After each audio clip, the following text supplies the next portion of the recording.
morning, sir.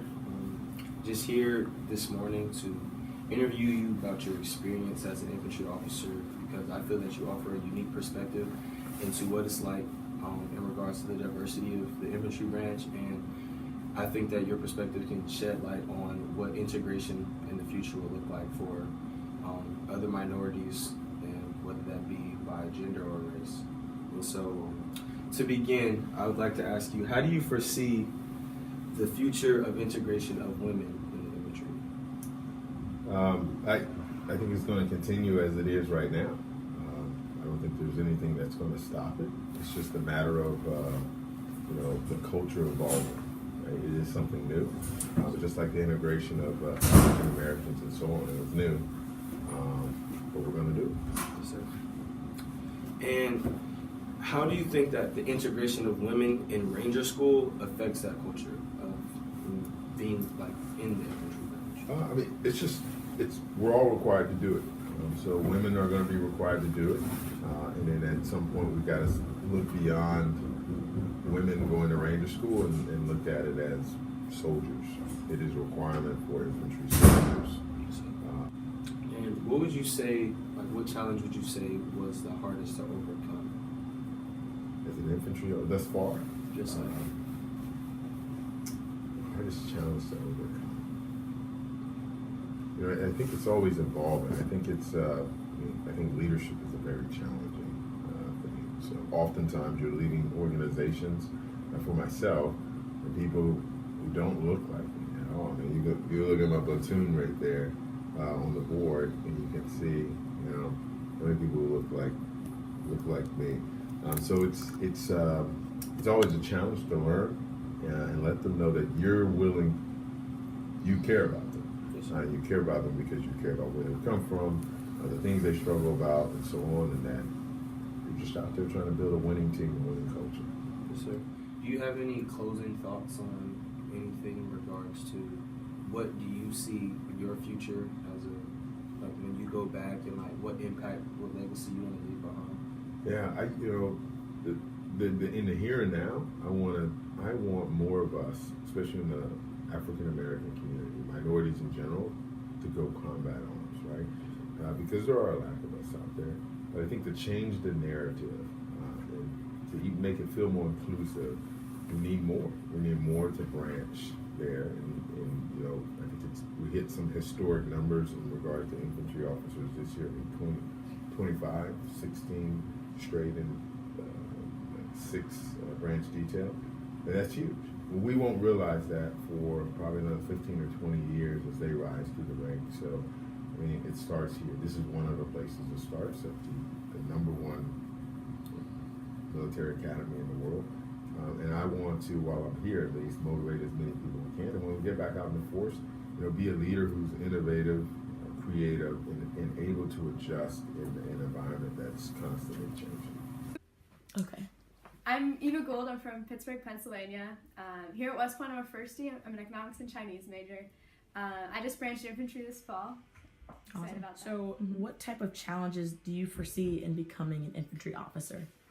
So I think for me, what I see as being kind of the biggest thing is that no matter what I do, I'll be visible. So it's a double-edged sword. So it's both a challenge and an opportunity, because if I do well, then it'll be a lot more easy for, say, my battalion commander to notice that some random PL is doing well. But if I do poorly, it'll also be very visible. So I think for me, that's a challenge in that I have to be all that much more prepared than any of my peers. Okay. So how do you foresee in the future the integration of women in the infantry? So you talked about this double-edged sword, this being more visible. Mm-hmm. Do you think that that's going to go along with integration, or how do you think that that's going to work? Yeah, so I think that as time goes on and there's more women in the infantry and women have been in infantry longer, I think it's going to become a lot more normal. Right now there's sort of 2 main questions. The first one is kind of the surface level question, can women do the job of an infantryman? Right. Can women, carry the same weight, go as fast? And that was a lot easier to solve because the answer is some can, some can't. And that's why we have standards and we have different, like Ranger School, like that's why we have all these different things to train people and to assess people, like whether or not they're ready. The second problem is a little bit deeper, and it's more of a cultural, can the infantry accept women and, you know, treat them the same and like accept that women can and will lead in the infantry. That's something that I don't necessarily have a good answer for. I think that we can, but it's going to take some time. And so that'll be I think the larger issue going forward. Here we have two different perspectives on women being integrated into the infantry. One, a 10-year black male infantry officer, and the other is a soon-to-be female infantry officer. They provided unique perspectives on what the future will be like. Our research consists of evaluating where the Army is now and what must be done to have more inclusion of minorities, specifically women in the infantry and combat arms. Next are some experiences that depict what the reality of inclusion looks like.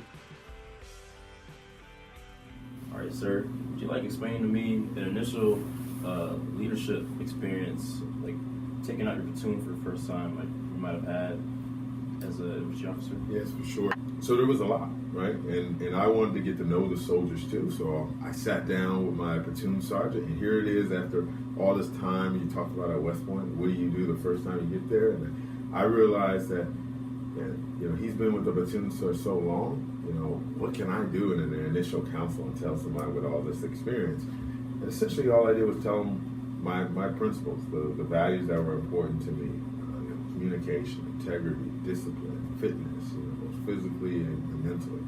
And then I made rounds and sat down with each of my squad leaders to try to get to know them, which was a humbling experience because I remember sitting down with one of my squad leaders. He was only 24 years old. I don't remember how old I was then, but this was his 4th deployment. And I'm like, man, I'm about to lead a guy. I've only been in country for about a month. This guy has 4 deployments under his belt. So in some respects it was a little intimidating.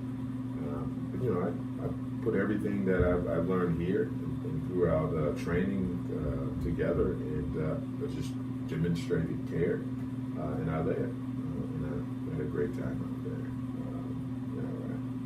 Super skill, I think. Yeah. So do you have any kind of integration stories about your time in CLDT? You said you did CLDT Sandhurst.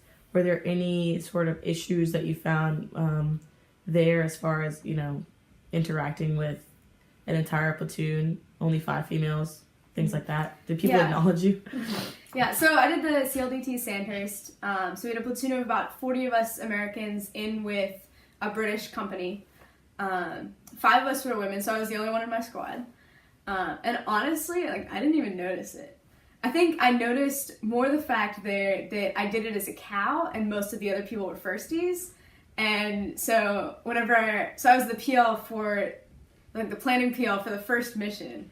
And so I'm sitting here trying to make an op board, and I've never made an op board before. Like, I've done the first 3 paragraphs. But I think I noticed more that and just how much I had to rely on my teammates for help. But I didn't notice, it wasn't like an integration thing at all. Do you think that's attributed to like where you were, like it was in a different country or like a different, or maybe gender isn't really?